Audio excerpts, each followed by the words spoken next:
Good morning વિદ્યાર્થી મિત્રો, જેમ સ્કૂલમાં હું તમારું સ્વાગત કરું છું. આપણે આજે ધોરણ 7માં ગુજરાતીમાં આપણે કાવ્ય નંબર 11 જનની કાવ્યનું આપણે કાવ્ય ભણ્યા હતા. અને બીજું શું ભણ્યા હતા ખબર છે? અભ્યાસ.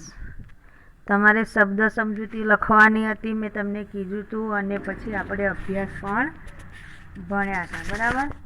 તો આજે આપણે સ્વાધ્યાય જોવાનું છે કે જનની કાવ્યના સ્વાધ્યાયમાં પ્રશ્નો આપેલા છે, એના વિશે આજે આપણે ભણીશું, બરાબર.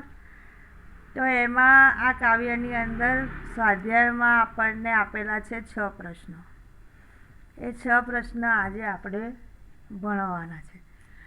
પ્રશ્ન નંબર 1, કાવ્યમાં આપેલા માના ગુણોનું વર્ણન ટૂંકમાં કરો. અહીંયા આપણને આપેલું, આપણે કાવ્યમાં આગળ જોયું એમ કે જનનીની જોડ સખી નહીં જડે કાવ્યની અંદર આપણે જોયું કે માના પ્રેમને શેની સાથે સરખાવ્યો છે. તો એમ કે વરસાદના પાણી સાથે, વરસાદનું પાણી અને એમ કે મધ, આના કરતાં પણ માનો પ્રેમ મીઠો હોય છે.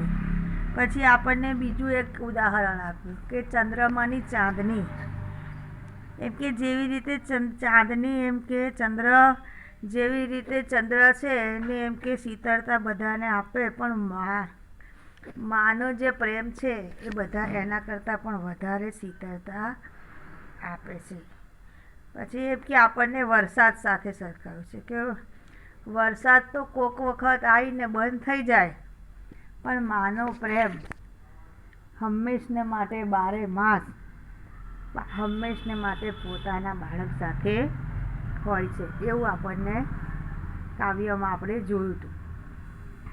તો આજે આપણે એ કાવ્યમાં જે આવે છે એ પ્રમાણે, જવાબ પ્રમાણે આજે આપણે સ્વાધ્યાયમાં પ્રશ્ન નંબર 1 એ જોવાનો. હવે હું એનો જવાબ બોલીશ, બરાબર. કે કાવ્યમાં આપેલા માના ગુણોનું વર્ણન ટૂંકમાં કરો. પ્રશ્ન નંબર 1, તો તેનો જવાબ છે કે માનો પ્રેમ મેઘના જળ કરતાં પણ અને મધથી પણ વધારે મીઠો હોય છે. એના પ્રેમની જોડ મળવી મુશ્કેલ છે. તેની આંખો અમૃતથી ભરેલી છે ને વેણ વહાલથી પણ વધારે ભરેલા છે. એની ગોદ ચંદ્રની ચાંદનીની જેમ સિંચાયેલી છે. તેના પ્રાણ બાળક સાથે બંધાયેલા હોય છે. માનો પ્રેમ અચળ છે. તેનો પ્રેમ બારે માસ એક સરખો જ વહે છે. પછી આગળ, માડીનો મેઘ બારે માસ રે, કાવ્ય પંક્તિ સમજાવો. અહીંયા આપણને સરસ આપ્યું છે કે માડીનો પ્રેમ એટલે આપણને એનો, કેમ કે જેવી રીતે આકાશમાંથી વરસાદ પડે છે, વરસાદ ચોમાસાની જ ઋતુમાં પડે, બરાબર. પણ માનો પ્રેમ, માના પ્રેમનો પ્રવાહ, માડીનો મેઘ એટલે માના પ્રેમનો પ્રવાહ બાળક સાથે હંમેશા રહે છે, એવું આપણને અહીંયા બતાવવાનું છે, બરાબર. હવે હું જવાબ બોલું છું. પ્રશ્ન નંબર 2, કે માડીનો મેઘ બારે માસ રે, કાવ્ય પંક્તિ સમજાવો.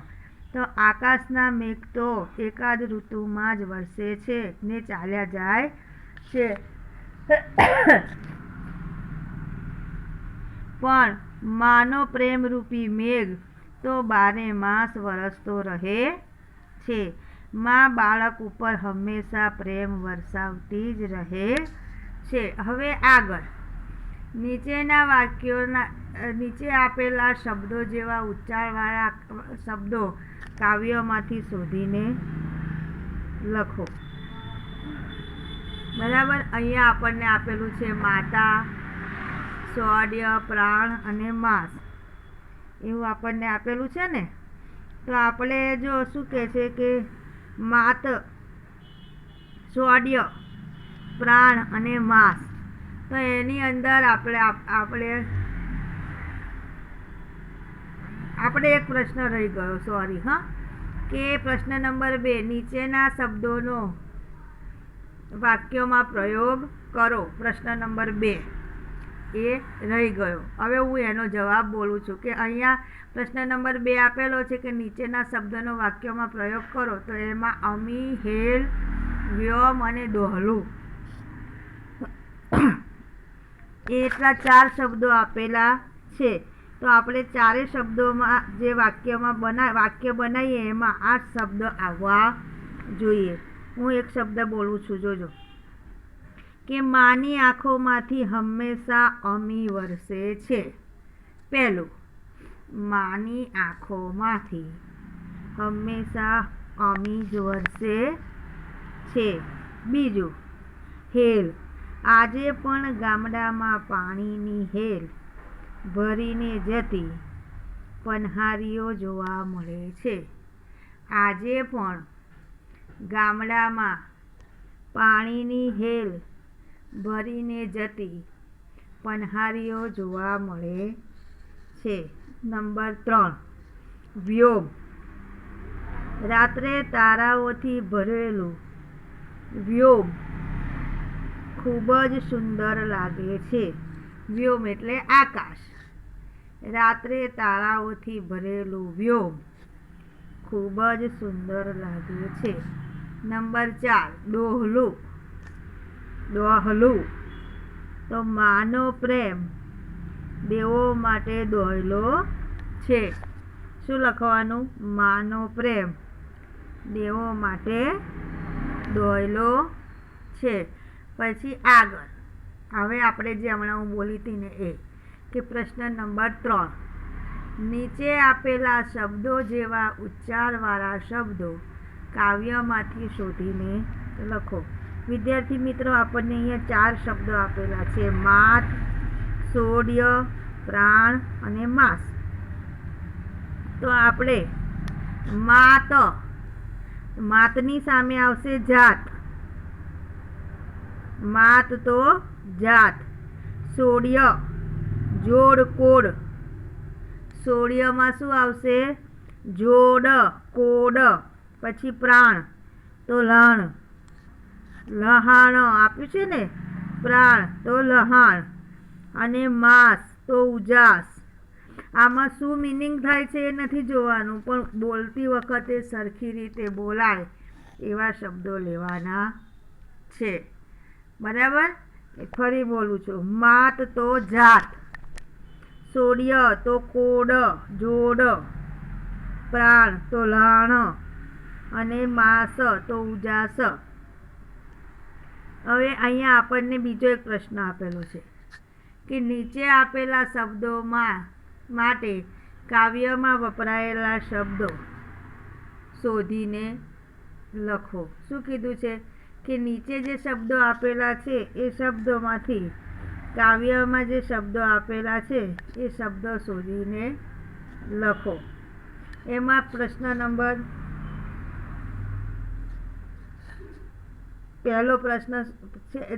નંબર 4, એમાં પહેલું એક છે માતા, બીજું આકાશ, ત્રીજું ધરતી અને ચોથું ચંદ્ર.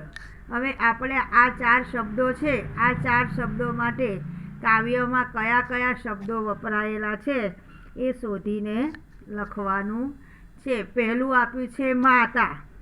તો માતા માટે તો વિદ્યાર્થી મિત્રો ઘણા 2-4 શબ્દો વપરાયા હતા આપણે, બરાબર? તો પહેલો આવશે જનની. જનની, માત અને માડી. માતામાં આવશે જનની, માત અને માડી. પછી બીજો છે આકાશ.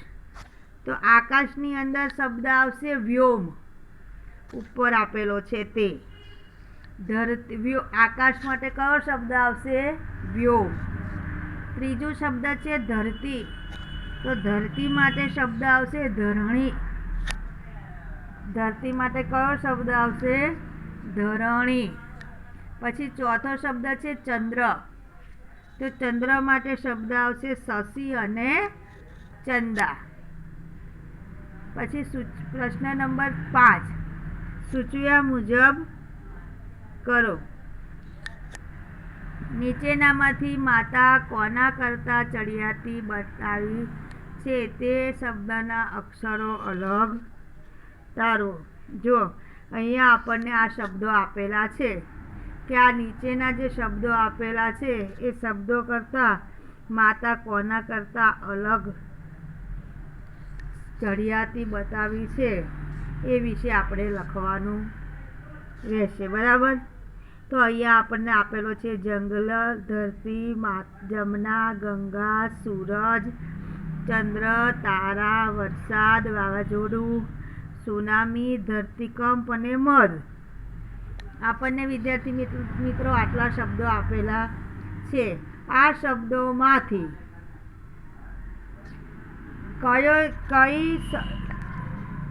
કયા શબ્દની અંદર શું કીધું છે કે આ શબ્દો જે આપેલા છે એમાંથી માતાનો પ્રેમ કોના કરતાં ચડિયાતો બતાવવામાં આવ્યો છે એ આપણે લખવાનું. એટલે કે આપણને કાવ્યમાં કયા કયા શબ્દો વપરાયા છે એ લખવાનું. તો એમાં આપણે કાવ્યની અંદર ધરતી, વાદળી, વરસાદ, ગંગા, ચંદ્ર અને મધ. બરાબર. હવે આપણે શું કીધું છે કે અહીંયા કે નીચે આટલા શબ્દો આપણે કાવ્યની અંદર વપરાયા છે અને આ શબ્દો એ આ જે નીચેના શબ્દો છે એમાંથી આટલા શબ્દો એ અલગ પડે છે. પછી શું કીધું છે? અલગ તારવેલા શબ્દોની પંક્તિઓ કાવ્યમાંથી શોધીને લખો. હવે જો આપણે એક તો લખવાનું કે ધરણી માતાએ હશે ધ્રુજતા રેલોલ અચળા અચૂક મેયરે આપેલું છે કાવ્યમાં, ચોપડીમાં જોજો. પછી વાદળી તો વર્ષે ઘડીક વ્યોમ વાદળી રેલોલ. પછી વરસાદ માળીનો મેઘ બારે માસ. વરસાદ એટલે મેઘ. મેઘ અને વરસાદ બંનેનો મિનિંગ એક જ થાય.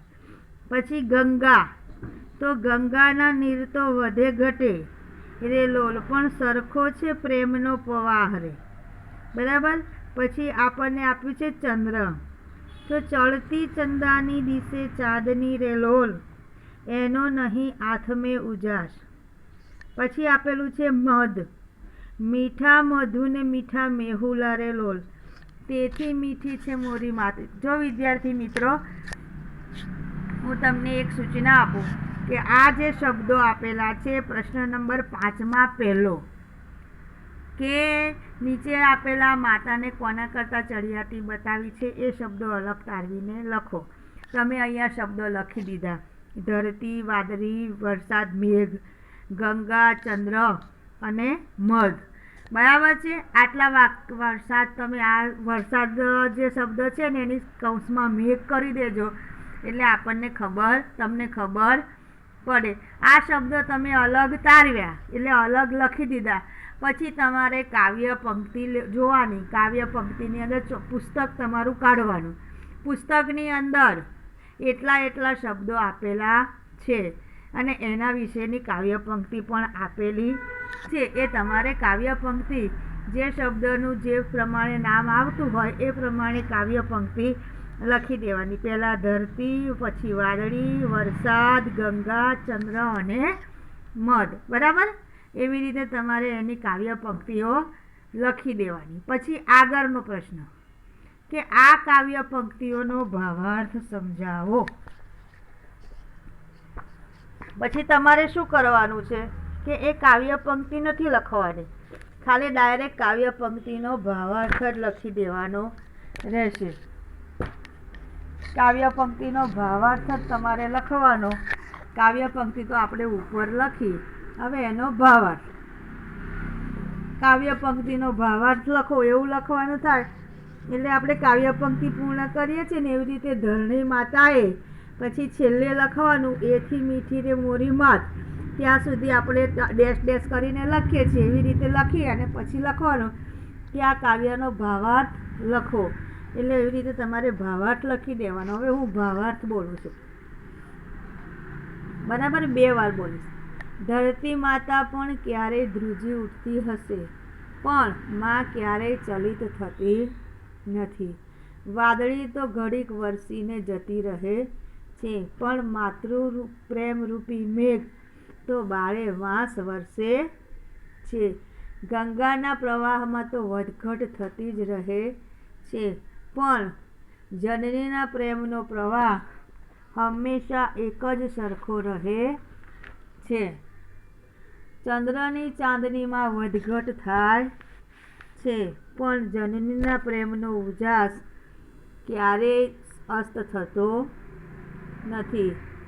આ જગતમાં મધ મીઠું હોય છે અને મેઘનું જળ પણ મીઠું હોય છે, પણ શું કીધું છે? પરંતુ હે સખી, માતાનો પ્રેમ તો તેના કરતાં પણ વધારે મીઠો હોય છે. બરાબર?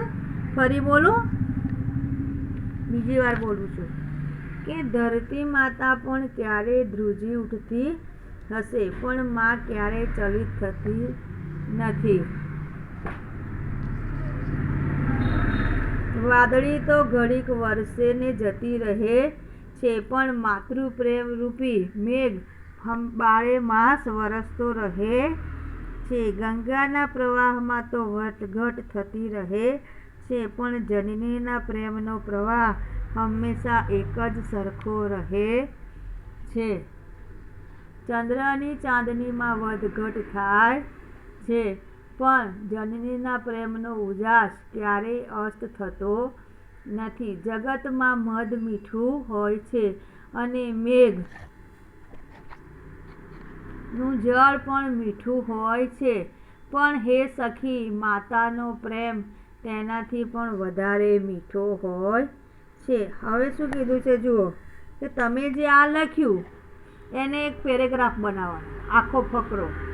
પ્રશ્ન શું છે જુઓ, કે આ ભાવાર્થ એક ફકરા સ્વરૂપે લખો. તમે પહેલાં પંક્તિ સ્વરૂપે લખ્યું, પછી ભાવાર્થ ફકરામાં, તો એનું એ જે ફકરો ભાવાર્થ લખ્યો ને આપણે, એનું એ જ આપણે પાછું ફકરાની અંદર લખી લેવાનું છે. કેવી રીતે જુઓ, એક પેરેગ્રાફ પાડી અને શરૂઆત કરી દેવાની કે મધ ને મેઘ મીઠા છે, પણ માનો પ્રેમ તે બંને કરતાં વધારે મીઠો છે. ધરતી તો ક્યારે ધ્રુજી જાય, પણ મા તો હંમેશા અચળ અને અગળ રહે છે. ગંગાનો પ્રવાહ વધે ઘટે, પણ માના પ્રેમનો પ્રવાહ એક સરખો જ રહે છે. વાદળી વરસીને જતી રહે, પણ માતાનો પ્રેમ બારે માસ વરસે છે. ચંદ્રની ઉજાસમાં વધઘટ થાય, પણ માના પ્રેમનો ઉજાસ હંમેશા ક્યારે પણ આથમતો નથી. બરાબર? ફરી બોલું છું, મધ ને મેઘ મીઠા છે, પણ માના પ્રેમનો તો એ બંને કરતાં વધારે મીઠા છે. ધરતી તો ક્યારે ધ્રુજે, પણ માતા તો હંમેશા અચળ અને અગળ રહે છે. ગંગાનો પ્રવાહ વધે ઘટે, પણ માના પ્રેમનો પ્રવાહ એક જ સરખો રહે છે. વાદળી વરસીને જતી રહે છે, પણ માનો પ્રેમ તો બારે માસ વરસે છે. ચાંદનીના ઉજાસમાં વધઘટ થાય, પણ માના પ્રેમનો ઉજાસ ક્યારેય આથમાતો નથી. બરાબર? આ રીતે આપણે પેરેગ્રાફ લખવાનો. પછી આગળનો પ્રશ્ન, કે આ કાવ્યનું સમૂહગાન કરતી વખતે કયા કયા સાધનોનો ઉપયોગ કરશો અને તમને કયું વાદ્ય વગાડવાનું ગમશે? શું કીધું છે કે જો આ કાવ્યમાં જે ઉપયોગ થતા હોય એ સાધનોના નામ લખવાના. તો આ સમૂહગાન વખતે હાર્મોનિયમ, તબલા, બંસરી વગેરેનો ઉપયોગ થાય છે. પછી તમારે બધામાંથી ગમે તે એક લખી દેવાનું કે હાર્મોનિયમ, તબલા કે બંસરી તમને જે વગાડતા આવડતું હોય ને વગાડવાનું ગમતું હોય એના વિશે તમારે લખી દેવાનું. અત્યારે આજે આપણે આ કાવ્ય પાઠ કાવ્ય આપણે પૂરું કરીએ છીએ. ફરીના વિડીયોમાં મળીશું, ત્યારે નવા વિડીયોની અંદર આપણે નવો પાઠની શરૂઆત કરીશું. બરાબર છે ને?